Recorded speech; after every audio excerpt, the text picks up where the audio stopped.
राधा वल्लभ श्री हरिवंश। आज हमारा श्रीमद् भागवत पुराण का 10वां पार्ट स्टार्ट होगा, जिसमें कि महर्षि व्यास का असंतोष, किस बात से महर्षि व्यास को असंतोष हुआ था।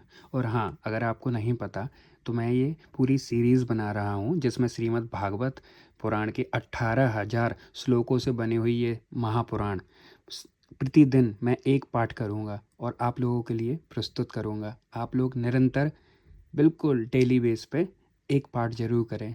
अगर आप सनातनी हैं तो मुख्य आपको तो ज्ञान होना ही चाहिए अपने पुराणों के बारे में।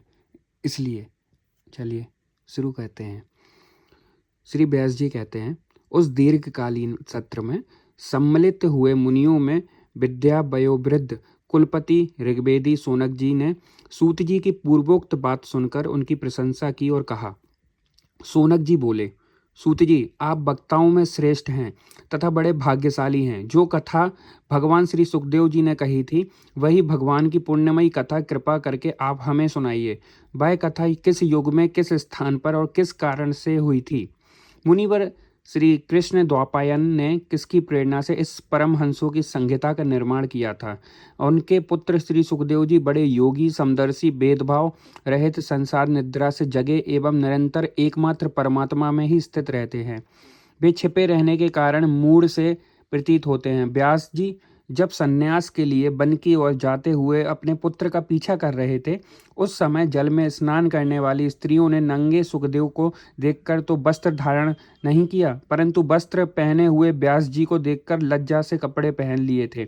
इस आश्चर्य को देखकर जब व्यास जी ने उन स्त्रियों से इसका कारण पूछा, तब उन्होंने उत्तर दिया कि आपकी दृष्टि में तो अभी स्त्री पुरुष का भेद बना हुआ है, परंतु आपके पुत्र की शुद्ध दृष्टि में यह भेद नहीं है। कुरुजांगल देश में पहुंचकर हस्तिनापुर में वे पागल, गूंगे तथा जड़ के समान विचरते होंगे। नगरवासियों ने उन्हें कैसे पहचाना? पांडव नंदन राजर्षि परीक्षित का इन मुनि श्री सुखदेव जी के साथ संवाद कैसे हुआ, जिसमें यह भागवत संहिता कही गई? महाभाग श्री सुखदेव जी तो गृहस्थों के घरों को तीर्थ स्वरूप बना देने के लिए उतनी ही देर उनके दरवाजे पर रहते हैं जितनी देर एक गाय दुही जाती है। सूत जी, हमने सुना है कि अभिमन्यु नंदन परीक्षित भगवान के बड़े प्रेमी भक्त थे। उनके अत्यंत आश्चर्यमय जन्म और कर्मों का भी वर्णन कीजिए। वे तो पांडव वंश के गौरव बढ़ाने वाले सम्राट थे।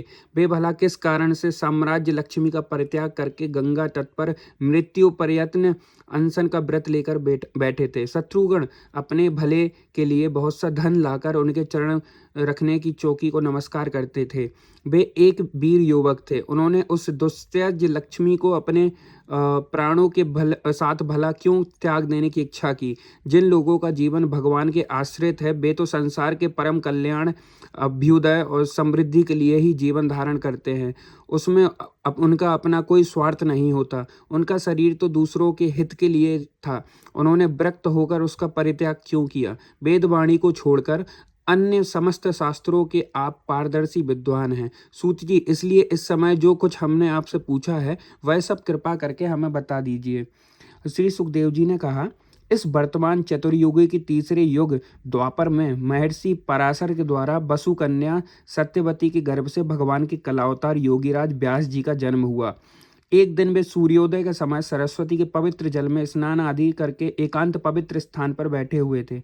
महर्षि भूत और भविष्य को जानते थे। उनकी दृष्टि अचूक थी।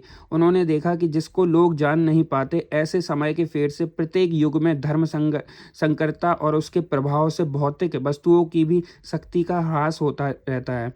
संसार के लोग श्रद्धाहीन और शक्ति रहित हो जाते हैं। उनकी बुद्धि कर्तव्य का ठीक ठीक निर्णय नहीं कर पाती और आयु भी कम हो जाती है। लोगों के इस भाग्यहीनता को देखकर उन मुनीश्वरों ने अपनी दिव्य दृष्टि से समस्त वर्णों और आश्रमों का हित कैसे हो, इस पर विचार किया। उन्होंने सोचा कि वेदोक्त चतुर्होत्र कर्म लोगों का हृदय शुद्ध करने वाला है। इस दृष्टि से यज्ञों का विस्तार करने के लिए उन्होंने एक ही वेद के 4 विभाग कर दिए।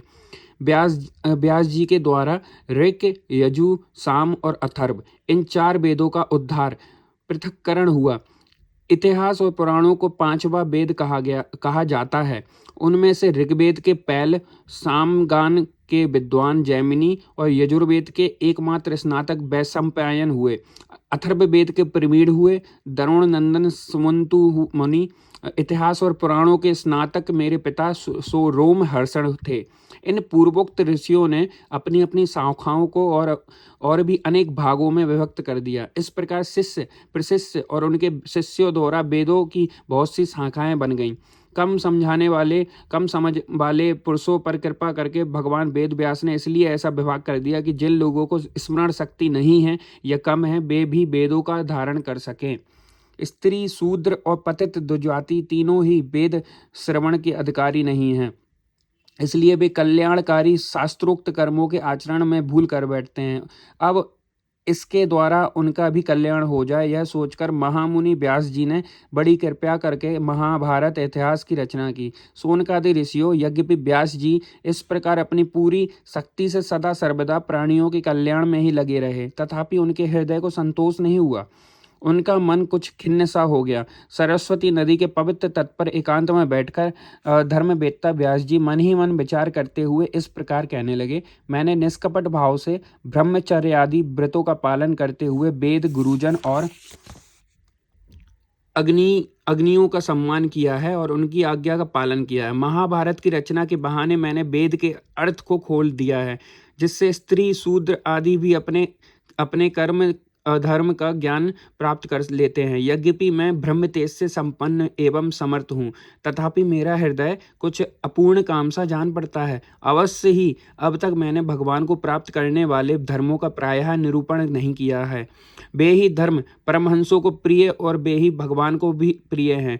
हो न हो मेरी अपूर्णता का यही कारण है। श्री कृष्ण द्वापायन व्यास इस प्रकार अपने को अपूर्ण सा मानकर जब खिन्न हो रहे थे, उसी समय पूर्वोक्त आश्रम पर देवर्षि नारद जी आ पहुंचे। उन्हें आया देख व्यास जी तुरंत खड़े हो गए। उन्होंने देवताओं के द्वारा सम्मानित देवर्षि नारद जी की विधिवत पूजा की। श्री कृष्णाम चरण अस्तु।